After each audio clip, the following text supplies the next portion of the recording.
With two countries bailed out and others possibly on the brink, the future of the Eurozone looks far from rosy, but can it survive in its current form? Well, let's head to New York and put that question to Gillian Tett, the US managing editor of the Financial Times. Firstly, let's get to the point, shall we, here.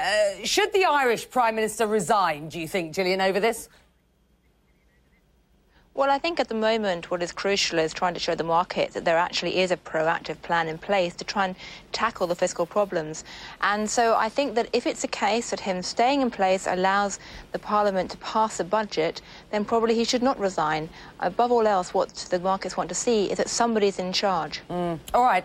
Stick with me for a moment. I want to give our viewers somewhat of a litmus test here. Just how bad do things need to get before a country seeks a bailout? In basic terms, the indicator is when the yields on government bonds go so high that the country can't afford to get funding from the markets. Now, for Greece, for example, this happened back in May this year when the country's bailout was finally agreed. By that point, the yield on the 10-year government bonds, which are crucial, had reached just under 12.5%. Now, for Ireland, yields on government bonds reached a record level of the 11th of this month during the G20 when they hit almost 8.9%. Now, as for Portugal, its high point was reached a day earlier on the 10th when yields on its 10-year government bonds hit about 7%. They haven't recovered much since and are currently at 6.9%. So given that, Gillian, what should we expect next?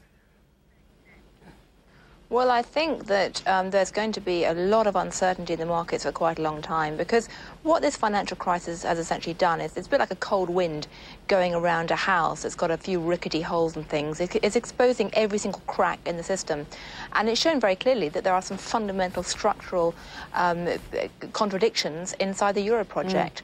And in a sense, many American investors have long been concerned about this, but those concerns have really come to the fore. And frankly, the Eurozone leaders collectively have still not shown the type of cohesion and proactive policy response that many people want to see right now. The bitter irony is that the government of Ireland itself has done quite a lot, and thus far at least it's been fairly cohesive and forward-looking. But the big question now is whether the Eurozone leaders jointly can do that. Yeah, OK. Now, the UK isn't one of those. We're not a member of the Eurozone. But have a listen to what the UK Finance Minister said in relation to the Euro. This is George Osborne.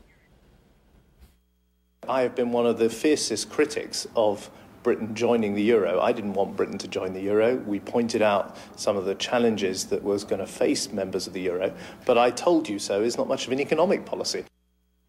No, it's not, is it? The Conservative Party of George Osborne, never a great fan, of course, of the euro, never mind the European project, Gillian. But like he says, I told you so ain't great politics. He does, though, have a point. Is the European monetary project in and of itself broken at this point?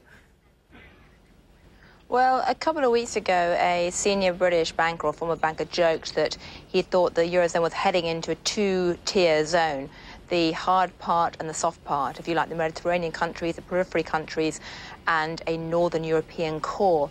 And everyone stressed, well, that was just a joke. But certainly over in Wall Street right now, many hedge funds, many investors are taking that joke very seriously indeed.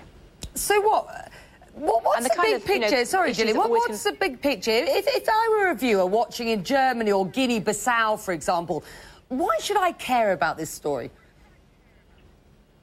Because significant turmoil in Europe is potentially very bad for the European economy, and the global economy simply cannot afford to have another region where economic growth is potentially going to be damaged. And then the reality is, if you have a period of extreme currency volatility where potentially the euro's value swings about quite wildly vis-a-vis the dollar, or potentially even the euro breaks up, and I don't think we're there, but that again is another aspect which is going to drag down global growth and hurt many, many people, including those a long way away from Europe.